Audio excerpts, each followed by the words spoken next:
welcome everybody to the Building Aaronsburg podcast. I'm Thomas Aaronsburg. And I'm Catherine Aaronsburg. So yesterday, I was in Walmart, Uh-huh. and I had one of our 4 children with us. He was Yeah. pushing the buggy for me, and as we were turning down the aisle, I was looking for something for you. I feel like we haven't said hello to anyone. Hello, everyone that's listening today. Do we normally say hello to people? I don't know, but you just really felt like you launched into that story from nowhere. Didn't even tell people what we're going to talk about today. Is your story the intro into what we're going to talk about today? Okay. All right. So you're in Walmart with one of our kids.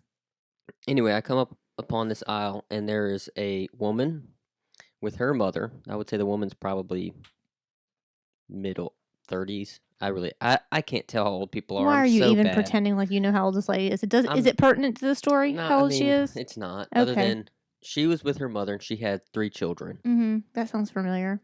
And the children were just going, especially in her mind, because everything's worse when you're a parent, you know? They were going a little bit crazy. Yeah. Just a little. But they were blocking the aisle, so we couldn't get past. The lady noticed it, and I could just see, like, she was panicking a little bit. Like the frustration of, yeah, just all of it, you know? Like, get over here, get out of the way, you know? And the mom, fall in line, which is the grandmother of the little kids. Yeah. It's just like pointing stuff out. Like, it doesn't bother her. Like, we're trying to shop for pots and pans here, and we're pointing. And the mother of the children was just completely. Well, because she's having to deal with those children. She's at her wits' end before she even got in that store. Probably. And then the person that came with her, who is her mother, is just like, not helping. Yeah, just completely unaware. Look at us in this normal day, just shopping, and this poor woman with her 3 children is just like, had enough. Yeah. So I in my mind, I was thinking, you're doing fine, lady. Nobody really cares. Like, keep fighting the good fight. You know, keep screaming and yelling at those kids. Eventually, they'll get it. I need to ask the most important question. Did you stop and say you're going to miss this when it's That's gone? what I said. I said that instead. Instead, I decided to insult her and say, you're going to miss this someday, lady. Enjoy it. Oh, God. See my child who's 11? He's perfect and walks right behind me in the store and doesn't say a thing. So, that's just kidding. That's not really what you said. That's not what I said. Okay. That is what popped in my head, though. Like, I bet somebody in my position would say, you're going to miss it. You know. It's never people our age. Yeah. You know? It's always people that are older that will say that stuff. And it's like, I want to wring your neck right now. You don't know what you're talking about. I think they only say that to women, too. Oh, of course. I've never gotten that before. Yeah, because anytime, not to get too much into like, pro-feminism or whatever here, but anytime a man takes his children anywhere, you're the greatest daddy in the world. Right. It doesn't matter if they have mismatched clothing, there's food on their face. And he's just struggling. Look at Dad. He's trying. He's doing so good. Oh, my gosh. He has all 4 kids out, and they're all in the buggy, and they're, they're still in their PJs and whatever. But if Mom were to do that, it's embarrassing. Definite judgment about it, for sure. Okay, so. Anyway. The end of your story? No. It's just leading into what we're going to talk about. Oh, okay. So we just walked by, went to the next aisle, found our stuff. But the other 3 were at home. You were not at home. Our other 3 children. The other 3 children were at home. You were not at home. I was not at home. Yeah. We have finally gotten to that age, and that's what we're going to talk about today, where we can kind of leave our kids at home. Yeah. It's Thomas and I take walks pretty frequently in our neighborhood, and we've been leaving the kids at home when we go for our walks. Right. And now our oldest is 12. She's almost 13. So she's certainly at the age where she can be by herself. And then the other 3 children, of course, are younger than that. But collectively, they are at an age where they can definitely, the oldest can, quote unquote, babysit the other 3 or watch out for the other 3 right. or really, 2. It's the older 2 are watching the younger 2. Yeah. But I remember one day we were walking around the neighborhood and we saw one of the other neighbors. Yeah. And she said something like, "Oh, I'm so jealous. You guys can go for a walk by yourselves." And I said, "We have waited 12 years for this. Yeah. Like, we are finally to the age." And she has what, 3? She has 3 children. Yeah. But she just had a baby. Like, right. You reset that timer every time. Yeah. Every time. Not really, though, because your oldest one. The older one can always, at some point, will be able to. Yeah. So, her oldest one is probably 6, 7, Mm-hmm. 8, something like that. So she's got a few more years until that happens. But I do think that along the way we have encouraged independence, as we've talked about before on the podcast, but encouraged independence in being able to be away from us as we go do things. Go pick up dinner on Friday night. Right. Sometimes we'll go just me and you and go pick up dinner, and they have a job while we're gone. They have to prepare our little room that we have that we watch Right. movie night in. Get the house kind of picked up. Mm-hmm. Get in your PJs. Yeah, get in your PJs. Go in, as we call it, put their pallets out, which is just like they get their little pillows and blankets and whatever they want to lay on in the TV room. Get the movie queued up. Yeah, pick out what movie they want to watch and all that stuff with the streaming service. So we've been doing that for a while. Right. And I most recently read a blog from one of the designers that I follow named Emily Henderson. She lives in California, and she was writing a blog post about how she let her her children are much younger. I think her oldest is maybe 7 or 8, and then her little boy under that is maybe like 4 or 5. Mm-hmm. And they told the kids, she read this whole blog post. She told the kids, like, we're going to go, mommy and daddy are going to go out for a movie. And oh, wow. Yeah, like she said they were going to go That's a commitment to a movie. That's like hours. Well, it's away from the house. Yeah, I think she said she's going to watch a movie anyway. It doesn't matter what the circumstance is, but they like prepped them for the whole week about it. They told them they were going to be able to get like ice cream sundaes, and like they had set food out for them and let them do whatever they wanted. And what ended up happening was they didn't really go to a movie, but they went out of the house, and the kids thought that they were out of the house, and they really just went around to a side entrance in their own bedroom and stayed in their bedroom. The kids didn't know that they were home, and so they kind of were seeing how interesting how it would go. And it was hilarious. She said the very first thing they did was just scream in pure joy that they had gotten the holes. Yeah, that their parents were gone. They'd gotten the house to themselves, which is kind of hilarious for an 8-year-old. I mean, admittedly, I felt like they were young to be doing what they were doing. I would agree with that. But I think ultimately you have to know your kids well enough to know how responsible they are. I think that's ultimately what it comes down to. Not just how responsible they are, but what position you are as far as like security at your own home. Like, are they going to be able to talk to somebody if they need to talk to somebody? Could somebody get to them? Do they have the means to communicate outside of the house in a safe way? Yeah, all of those things. And so, anyway, her story I just thought was really good because it was interesting. When you read a blog like that, there's always commenters below. Right. And there's tons of people on both sides. There's tons of people saying, good job, Mom. There's other people saying, shame on you. I think that's too young. Judgy, judgy, judgy. And so I just wanted to bring it up today on our podcast because we do give our kids, and I wouldn't even call it independence, but it's a matter of like you and I separating ourselves a little bit to be able to get some of the time that we need. Not even just the kid. Like I think it worked both ways, but I think the kids need a little bit of independence and to learn to be on their own and to take care of their own needs without having to ask us all the time. Right. And then I think that we need some time to ourselves. Well, what I like about the way that they did that is it was very controlled. It was a controlled experiment. It was like an experiment for sure. Yeah, I mean, they were right there where they could hear if something happened. The way that she wrote the blog post was as if that's not really what they intended to do from the start. That really wasn't the plan. They planned to go to a movie. And I mean, you and I are the same way. We would probably plan to go to a movie and be like, I don't want to go to a movie. That's I'm a lot too of work. tired. Let's just go to bed. Let's just go and lay in bed and watch a movie. Right. And so I don't think that their intent was to do what they ended up doing, but it ended up working out for them and working well. But she said that they could hear the kids every now and then. They listen, they obviously watch their movie or whatever, but that they just talked to the kids before it started about what they were going to do. They prepped them for it properly. Right. They gave them all the phone numbers they needed and whatever. And then when they were finished and came back from it, they came back from their quote unquote date night, and the kids were there. They spent more time talking about how proud of them that they were able to do that, and that was so grown up of them, and praising the responsibility end of things. Right. I just thought it was a great practice. So before, I don't know when, but I think it might have been the first time that we left for a while and left them there. I've talked to all of them about how to save somebody if they're choking, because to me, Yeah, Heimlich. yeah, like that's one of the things that, yeah, you can go call a neighbor, you can whatever, but choking is one of the things that, of all the things that worry me, that is it. Mm-hmm. And I don't know why. I think it's probably because I almost lost my little sister to choking because we gave her And your dad a almost hard lost one of candy. his siblings to choking too. Right. Choking's a real problem in your family. So anyway, I've gone over that with our oldest Uh-huh. several times. You know, look in their throat. If you can see it, reach in there and grab it. I don't care if it makes them throw up. Like, you reach in there and you can grab it if you can grab it. That's Yeah. number one. Don't immediately go to the patting in the back and the Heimlich. Like, that's steps 2 and 3. Yeah. Anyway, I know I've gone over that. Like, if you called her in here right now, she could give you very graphic detail of how to do it. Okay. Anyway, the other day, I had my teacher meetings. We dropped her off at a friend's house, and so the other 3 were going to be by themselves. Mm-hmm.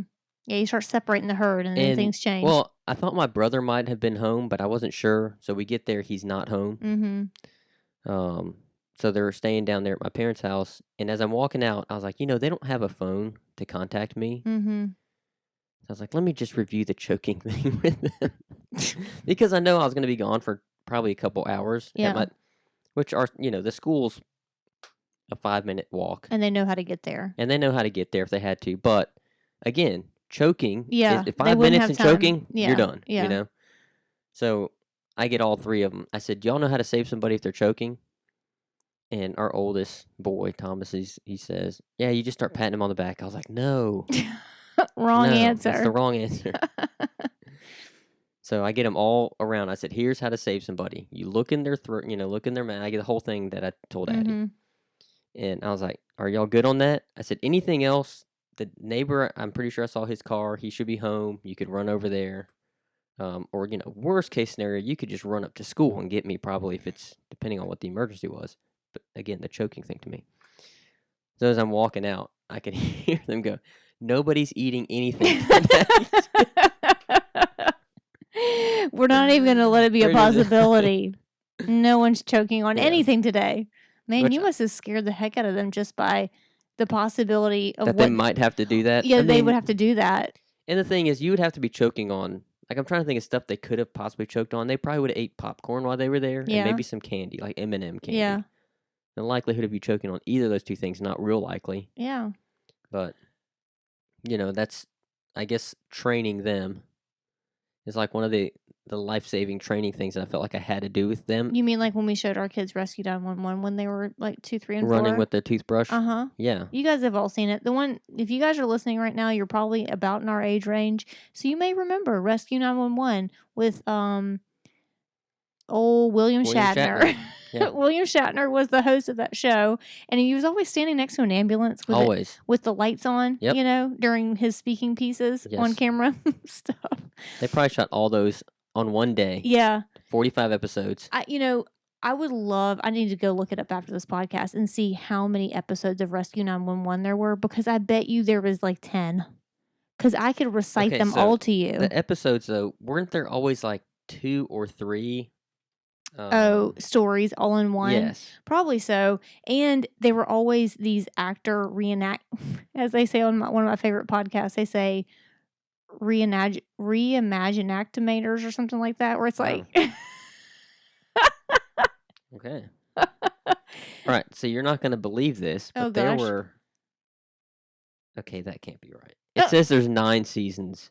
That may be right. But here's the thing. Season 1 was in 1990. Season 2, also 1990. Oh, boy. They were really pumping those. Season 3 is 91. 4 is 92. 5 is 93. I'm sensing a pattern here. 95. But then season 9 was in 2004. Oh, no. So it ran from 90 to 96. Okay. And then they that sounds I guess about right. Rebooted it. So in my memory, from 90 to 96, I was approximately 7 years old. Right? Yeah. Mm-hmm. It's okay. So my memory is not great from that time, but I do remember, and it must have stuck in all of our memories, because who can forget the episode where the little boy is reenacting the real life human whose mother probably told him not to run with a toothbrush in his mouth, but he did it anyway, and he ran into a hallway wall And when the mom, he started crying. Did he start crying? I don't know. Maybe he had zero ability to make noise. I don't know. But he's bleeding from his mouth. And his mom was like, "Where's your toothbrush? I can't see it." Oh, it's shoved directly into your esophagus. Yeah, sticking out barely. Barely. Like I can still see it in my memory. The fact that you could not see an entire toothbrush in a child's throat. What on earth? Anyway, when our kids were little, they would do that. They would run around with a toothbrush in their mouth, or they would jump up and down with it. And I had probably said no less than 100 times, "Stop jumping up and down." And I kept threatening, "I'm going to show you the Rescue 911 episode. I'm going to do it. I'm going to do it. I know I can find it on YouTube somewhere." And finally, they did it last time, and I was like, "That's it. Sit down on the couch." They sat down on the couch. I pulled up YouTube. I showed them the video of the Reimaginactment or whatever it was called. They have never, ever, ever run with their toothbrush in their mouth ever again after that. And they now know. Also, like when they see someone else doing it, they're like, "Don't do that." Remember that video? I fixed them good. So maybe they need, it sounds like you just telling them was enough for them to not even eat anything to try to choke on. I mean, I'm okay with them eating. And I told them that, like, hey, if you get hungry, there's chew your food cookies, really well. There's popcorn, whatever. But I just had to make sure that I'm trying to find what episode that was, because in each of these things that I'm reading, they tell you what it's always 3 stories. Yeah. You got to get those like 6 to 7 minutes per story. I mean, there's 30 episodes per season, though. Holy mackerel. So that's a lot of, look, those are the easiest types of TV to make, though. The ones where people all just send in their stories and they have to make up little movie scenes to go along with them. I mean, come on. Not that difficult. It's like that I Survive show. Like, that is the most enthralling show. Yeah. But it costs nothing to make. Right. People are just sitting there telling their stories and they have to reenact someone has to act it out, yeah. Yeah. But usually they're not talking. But these are the most incredible stories that no one had to make up with their own brain. They actually happen to someone in real life. There's not even like a writer involved. Yeah. You don't even have to write that business. That's a good point. It just is what it is. Anyway, I mean, the reason I'm trying to find that episode is because in my, like you just said, I could remember every episode. I'm wondering if we only ever saw 1 or 2 episodes, but it was just always the same episode. I really thought that it was regular TV at my house, but I might be really wrong about that. There were some very specific shows we watched.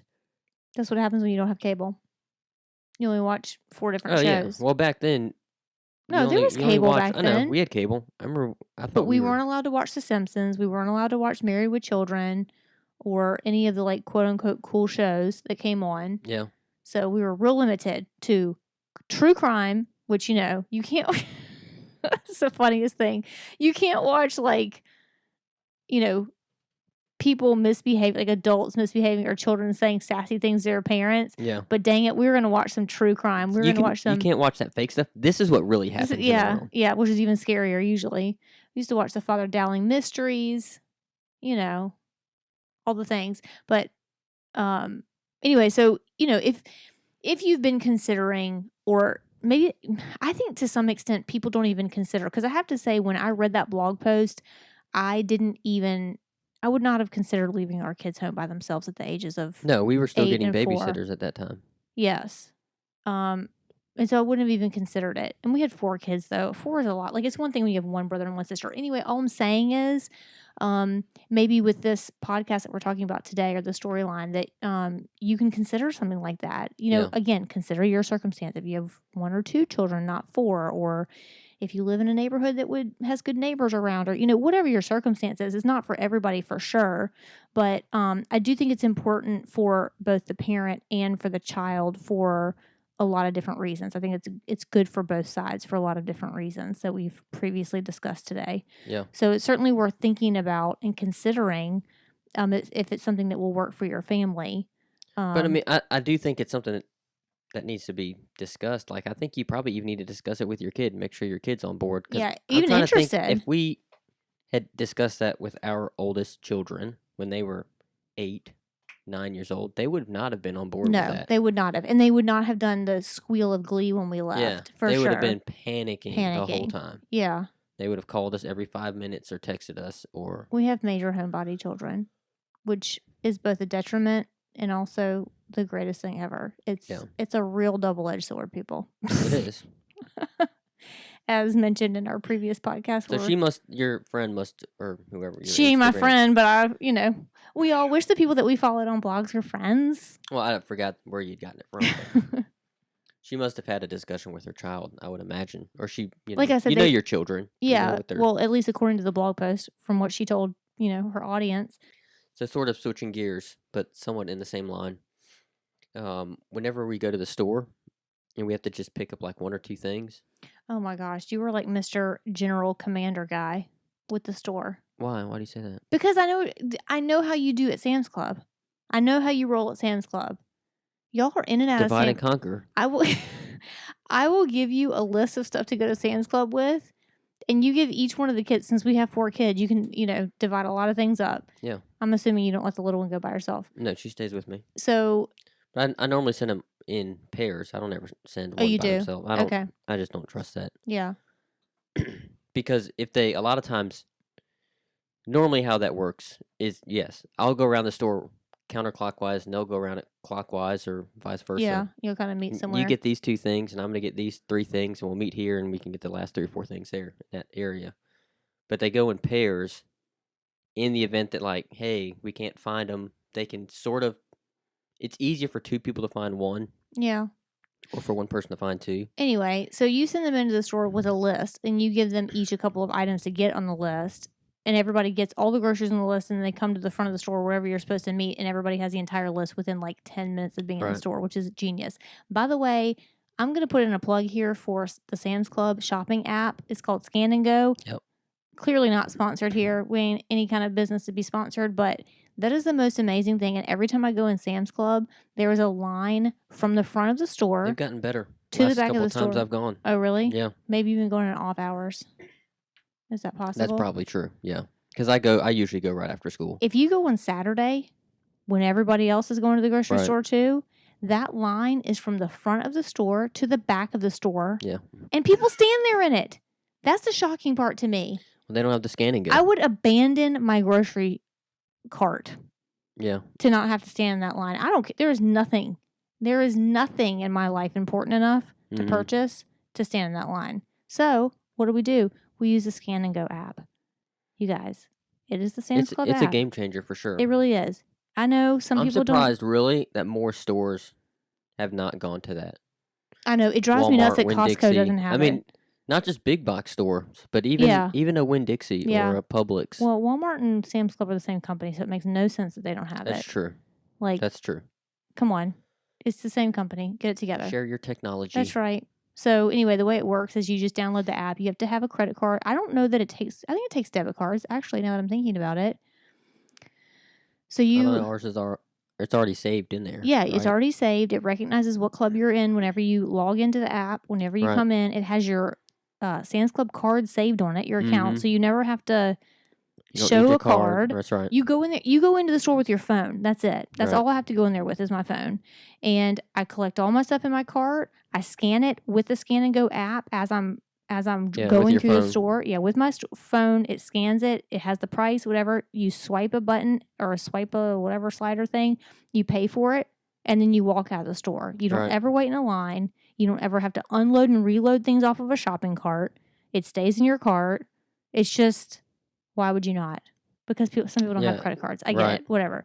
Anyway, that was a very big aside. But you guys, I will be advertising for the Sam's Club app because waiting in that line is for people who apparently have way more time than me on this planet. Yeah, or they just don't have the means to get the app.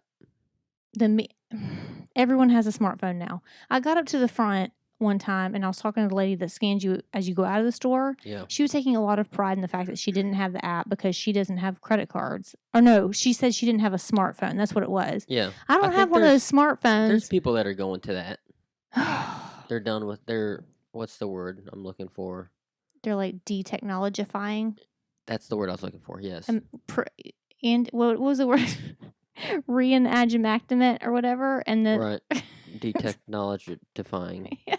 Yes. That's what they're doing. No, there's a word for it. whatever. It's not off the grid, but it's something There are things similar. worth having technology for, and getting through Sam's Club in lightning speed is one of them. Yeah. So anyway, you take the kids through there. They get all the stuff. They divide and conquer. They come back. What I love about that, besides the fact that we're getting our groceries faster and getting in and out of the store faster, is that the kids are learning to like see what's in the store, to know where things are located. Because I'm sure when Right. y'all go in, they're not getting, one kid's not always getting the grapes or always getting the crackers. No, I or normally whatever. ask. I'll say, we got to get X, Y, and Z. Who knows where the whatever, Mm-hmm. Who knows where the milk is? All right, who knows where the eggs are? Okay, y'all two go together and get the milk and the eggs. Yeah.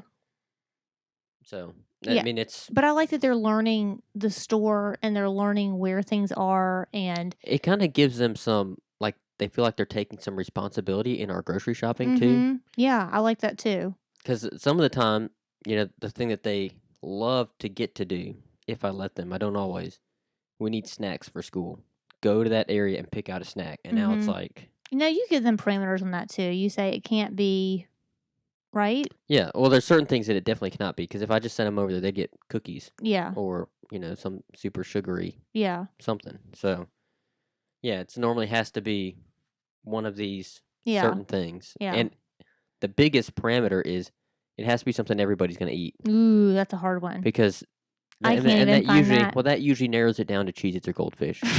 Because some cheesy cracker. That's the only thing that everybody's going to eat. Yes, some of them would love to have the popcorn, and some of them would love to have like the peanut butter crackers, but not everyone's going to eat them.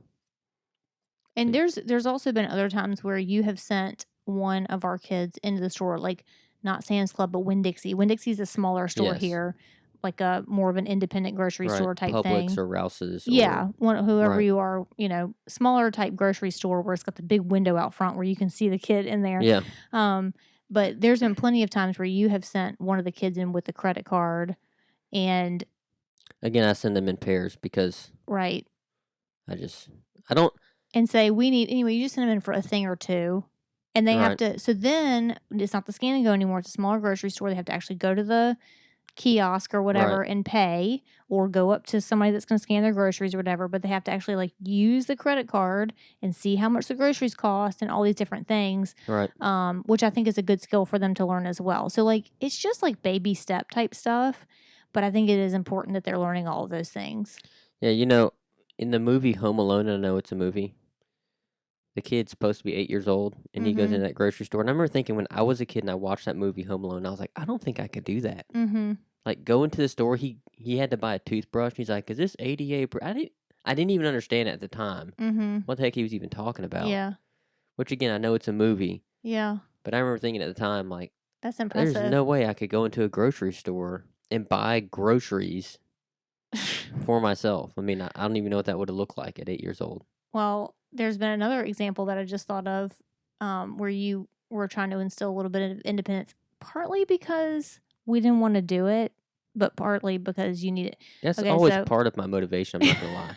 I mean, why should I have to walk all over the 10,000 square feet of a store when I have these kids? It's a lot more than 10,000 square feet. How much is it, you think?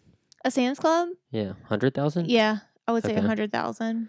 Whatever it is. Why should I have to make all that mileage when I got other little legs that can do it? Now we're going to have to look that up. Okay, so the story I was going to tell is about how the other day, we're going to Callaway Gardens for vacation. One of our kids in particular has really gotten into the idea of like family T-shirts for various reasons. We have had family vacation T-shirts for your side of the family when we went with extended family, like your parents and all of your brothers and sisters. We went to Destin a few years ago. Your brother, I was going to say your brother-in-law, but it's your brother, my brother-in-law, made T-shirts for everybody. They were a big hit. They were the most ridiculous, ugly T-shirts ever, some of them, but they were a big hit. So he was a lot younger at that time, but clearly there was a little seed planted there. Yes. And then we went to your nephew's graduation a couple of weeks ago, and several groups of families had matching T-shirts. It was like the picture of the graduate Dad on the front. Of Johnny. Lots of like sparkles and like very elaborate design T-shirts. Airbrushing, probably some airbrushing going on. Some airbrushing, yeah. So we started talking a little bit after that. We're like, whoever's graduating next year, we will be getting some family T-shirts for the same graduation. We are not going to be caught sleeping on that Right. for next year. Yeah. I can tell you that. So then he gets the idea, number 2 child, little Thomas, gets the idea that he wants to do Callaway Garden family vacation T-shirts. Yeah. But he gets this bright idea like 3 days before we leave for Callaway Gardens. Right. Like maybe he'd been thinking about it. I don't know. But he sure as heck didn't mention it. Right. So you and I are just like brushing him off because we know that T-shirts can't be made in 3 days, nor do we have time to design them or do anything with them because we got other things going on. So I think you told him, you know what? If you want a T-shirt made, buddy, why don't you call the T-shirt company? Well, I was like, go look it up. Yeah. I said, you have to find a place mobile because if you try to go online, that's the first thing he says. Like, look, here's one online, custom ink, whatever. Mm-hmm.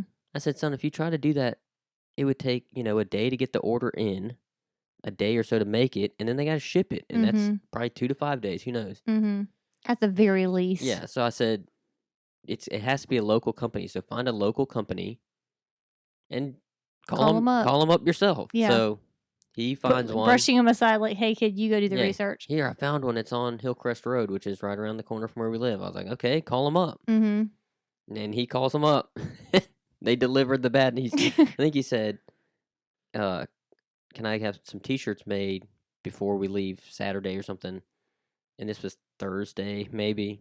Don't you know that the person on the other line was like, oh, little buddy. Yeah. Hey, precious. Hey, little guy. Yeah.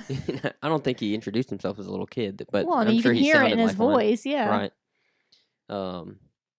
No, there's no way we can do it. He's like, well, there's only 6 of us. We only need 6 of them. They're he was pushing it. No, it's not going to happen in 2 days. Yeah. So of course, there's several things about that I like too. And one is he's getting the independence of making phone calls on his own and explaining to someone what he wants and not being nervous about it and all that. He's also getting the. Well, I think he was nervous about it, but he just really wanted these T-shirts. He really wanted them, yeah, and that's important. Fight through it. Yeah, that you're not. I mean, we're not going to do it always for him. I think it was also important for him to hear the maybe not the rejection, but the fact that he was able to reason with someone told him no, and he didn't just say, "Okay, thank you, goodbye." End of it. It was like, "Well, only need 6," or whatever his pushback was. Right. And he had a conversation, and from our perspective of like maybe lazy parenting, someone else was able to tell him no. Yeah. Because he would have bugged us to death. Right. If we had been the ones that called and asked if he would have found another person for us to call and another person for us to call. But since he got the rejection. Right. And they told him why. Yes. It was good enough. Right. Oh man. Look, I can tell you as a teacher and a coach, people will listen to me way more than they'll listen to their parents. Sure. Their parents will tell them, go do this. You got to eat right. You got to get to bed on time. You got to whatever. And then it comes out of my mouth one time. They're like, oh, coach said. Which I'm not saying anything different than what their parents aren't saying. I know. Really irritates parents. Yeah, so I know that as a parent that what I say, they, that's just dad saying it because he's dad and he's enforcing his dad law, which doesn't have a lot of reason behind it. So let me go to get someone that's a little more knowledgeable on the subject or someone with a little more credibility than dad. Because what makes you more credible? As a coach? Because no, just with whatever you might tell kids. Because I know that you tell kids things in class that don't have anything to do with coaching, like financially or whatever. Because you teach business finance or basic finance, whatever you want to call it. Other than I'm just a different adult, I don't know. Yeah, if it all triangulates that 2 adults tell you the same thing, then maybe it really is true. Yeah, and I guess from their perspective, like I have no. You have no skin in the game. Yeah, I have no skin in the game. Yeah. I'm just giving you the knowledge that I have. Yeah, that's just like the T-shirt guy. Like for Thomas to come ask me, well, I'm gonna have to pay for these shirts, and so maybe he's thinking, well, y'all just don't want to fork out the money to buy these T-shirts or go through the effort of having to drive over there, whatever. Whereas when this guy says no, he's saying no because he can't get it done. Like it really can't get done, even though we were saying that the whole time. Yeah, he only has upside because he wants to make money. Right. Yeah, that makes sense. So I'm sure it's the same with a coach or a teacher. I'm not saying to do these things because I'm your dad or your mom and I'm just saying dad and mom things. General adult knowledge that you don't have yet, and you're ready to recognize that when it's not maybe possibly biased by a parent. Yeah. Okay. Well, I'll try to remember that whenever all the other times that our kids tell us that we're basically dumb. Because it happens all the time. Yeah. I remember Cecilia telling me that one of her teachers was the smartest person she ever knew. Isn't that nice? Isn't that nice? You're in first grade. So your kindergarten teacher or your first grade teacher is the smartest person you ever knew. I mean, well, maybe they are. Mom and Dad are pretty smart over here. Oh, does that bust your ego a little bit, buddy? No, I just thought it was... It when she said that, I was like, that is so typical. Yeah. They just fall in love with these people who they see every day, but don't have to actually... I'm sure people probably go home like, man, Coach Ahrensberg, he knows his stuff. Yeah. It's like, I'm probably saying the same thing your parents are saying. Yeah. But it just sounds... Well, and they hear you say it once, and it hits profound. Right. But your parents say things so many times to you that they just fall on deaf ears after a while. It's just all noise. I mean, I do that now with business. I'll be walking around. Margaret Ann knows every stupid story I tell. She knows she starts to repeat them at this point to help me out in some ways. When clients will ask her questions, I'll hear her repeating and parroting back the same stuff I've said. I hope she knows it's true. She's never done any research. But, I think after a while, kids, it's not novel anymore. When you hear it from someone it hits you a little different maybe, or it feels a little novel when someone like a parent has been telling you the same stuff over and over again, that it just feels like, I've heard it. Mm-hmm. No big deal. Yeah, I agree. All right, so that's our conversation about little independent children and how we're slowly but surely in super, super small ways. I feel like the leaving home without your kids is maybe a little bigger It's way. a little bigger one, yeah. But all the ones with the grocery store and handing a little bit of money to them to go in the store and just take care of these small transactions on their own, I think that those are all building up to bigger things and super important for their peace of mind and trust that their parents have enough trust in them to send them to do. You know what I'm saying? Yeah. It's not just for our peace of mind, it's for theirs too. I think it's building in both ways. So I think that's great. We are building Ahrensberg in the way that we're trying in small ways to raise them with some independence as they get bigger, and with independence from us too. We need our distance from our kids as they grow older, because if they just suddenly flew out of the nest, could be bad. It could be bad for all of us. Right. I don't know. So this week, if I could ask that you guys would subscribe. If you're not already subscribed to the podcast,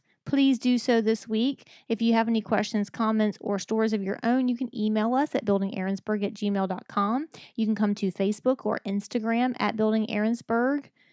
You guys, we want to hear your stories and your independent children and how they're being their own little people and flying the nest in your family. Until next time, bye y'all. Bye y'all.